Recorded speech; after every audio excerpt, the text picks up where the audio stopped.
Anda kembali di Top News. Menteri Luar Negeri Iran Abbas Araghchi bertemu Sultan Oman dan Presiden Rusia setelah perundingan dengan Amerika Serikat di Pakistan gagal digelar.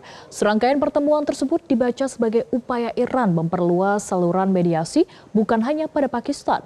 Tapi mengapa Iran dan Amerika Serikat masih saling gertak di Selat Hormuz? Berikut ulasannya dalam Top Review. Tunggu apa lagi bersama Kata Uma.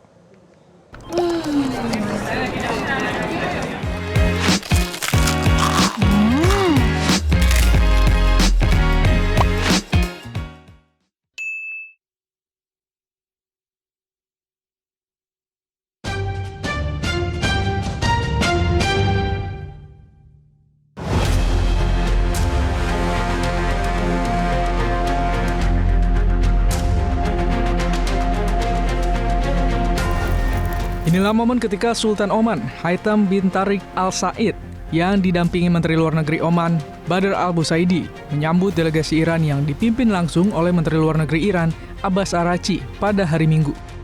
Oman merupakan salah satu negara yang berbatasan langsung dengan Selat Hormuz. Abbas Araghchi tiba di Muscat pada hari Sabtu, usai bertemu pejabat senior Pakistan di kota Islamabad, lokasi pembicaraan damai antara AS dan Iran. Dalam kunjungannya ke Oman, Menlu Iran Abbas Araghchi menegaskan kendali Selat Hormuz di tangan Iran dan Oman sebagai negara pesisir di Selat Hormuz. ما و عمان همچون که می‌دونید دو کشور ساحلی تنگه هرمز هم هستیم. لازم بود که در این خصوص قانون رایزنی داشته باشیم. عبور امن از تنگه هرمز یک موضوع مهم جهانی هست الان.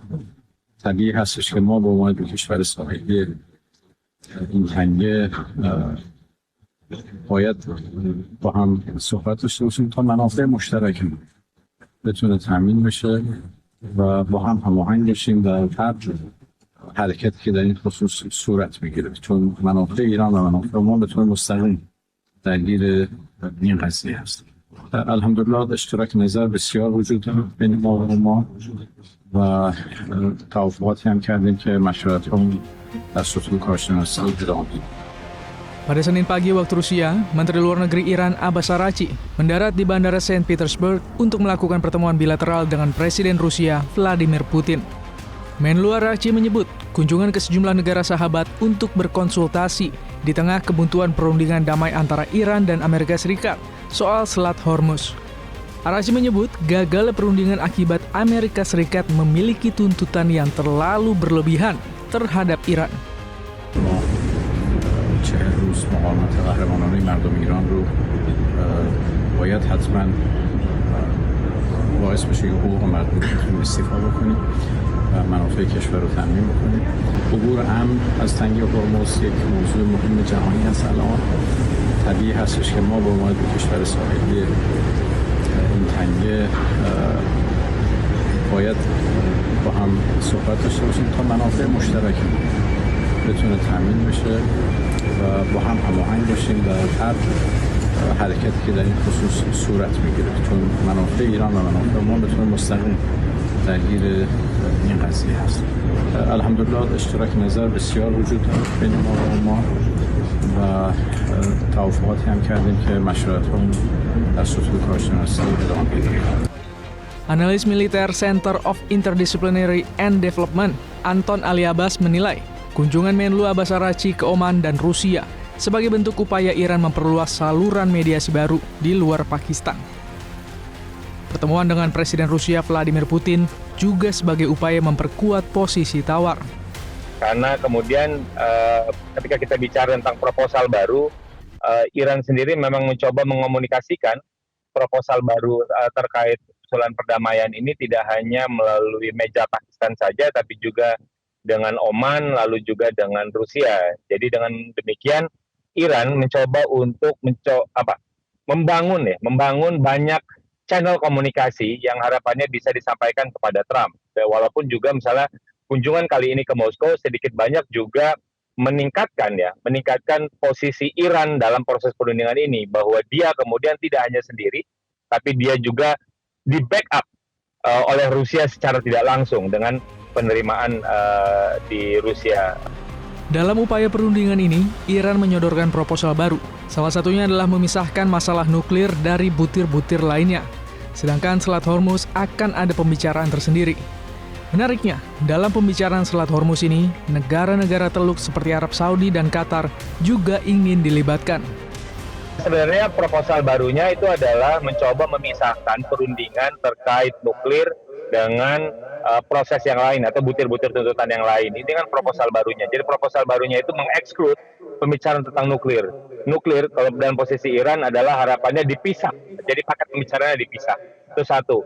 Kedua, tentu saja prasyaratnya masih tetap sama bahwa mereka akan bicara tentang proses perdamaian apabila blokade dilakukan dicabut ya. Dan Iran juga menjanjikan bahwa Selat Hormuz juga tidak akan diganggu. Jadi itu ada posisi yang jauh lebih clear. Di sisi lain ketika kita bicara tentang apa materi utama yang ketika kita bicara kalau mereka akan kembali berunding adalah tentu saja manajemen Selat Hormuz. Karena informasi yang saya dapatkan misalnya ternyata Saudi dan juga bisa jadi juga akan ikut terlibat ketika membicarakan formulasi bagaimana kemudian biaya tol ya, tarif lintas jika nanti akan ada manajemen baru jalur pembayaran di Selat Hormuz. Ini juga menjadi menarik bahwa ternyata perkembangan terbaru negara-negara Teluk juga punya concern dan juga ingin ikut terlibat dalam perumusan formulasi seperti apa nanti pembiayaannya, sehingga kemudian pembiayaan itu nanti tidak hanya dinikmati oleh Oman dan Iran, tapi juga ikut berdampak pada negara-negara Teluk yang juga notabene adalah menjadi korban dari perang ini. Sementara itu, analis Timur Tengah menilai gagalnya perundingan putaran kedua karena masing-masing pihak tidak menurunkan egonya masing-masing. Selain itu, munculnya sinyal bahwa Iran tidak sepenuhnya percaya pada Pakistan sebagai mediator perundingan.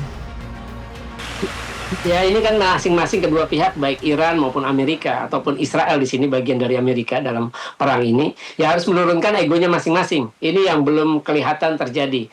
Karena Iran masih informasi dari wartawan Iran yang tadi saya baca dan juga dia termasuk peneliti di bidang politik dan urusan luar negeri.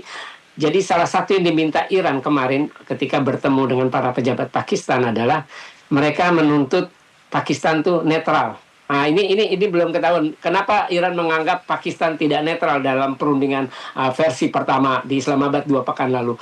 Jadi saya kira Iran tetap pada posisinya, mereka tidak ingin kepentingan nasional mereka dirugikan. Jadi saya kira Iran tetap pada posisinya bahwa mereka berada di atas angin dan mereka akan memaksa kalau memang Amerika serius ya Amerika harus turut pada kompromi, kalaupun tidak bisa dikompromikan ya harus turut pada tuntutan-tuntutan Iran, walaupun bisa dikompromikan ya kompromikan versi Iran bukan versi Amerika Serikat. Roadshow Menlu Iran ke Pakistan, Oman, dan Rusia menunjukkan perlunya lebih banyak saluran mediasi untuk memecahkan kebuntuan. Meski begitu, potensi meningkatnya eskalasi khususnya di Selat Hormuz masih cukup besar. Amerika Serikat terus menebar retorika ancaman militer. Sedangkan Korps Garda Revolusi Islam atau IRGC mengatakan Iran telah menyusun dan menyempurnakan rencana operasional dan pertahanan untuk melawan potensi ancaman, termasuk pertempuran darat. Baik Amerika Serikat maupun Iran tampaknya sama-sama ingin memenangkan pertarungan di meja perundingan, sambil menggunakan kartu militer sebagai bagian dari alat tawar. Jelajahi cara baru mendapatkan informasi. Download Metro TV Extend sekarang.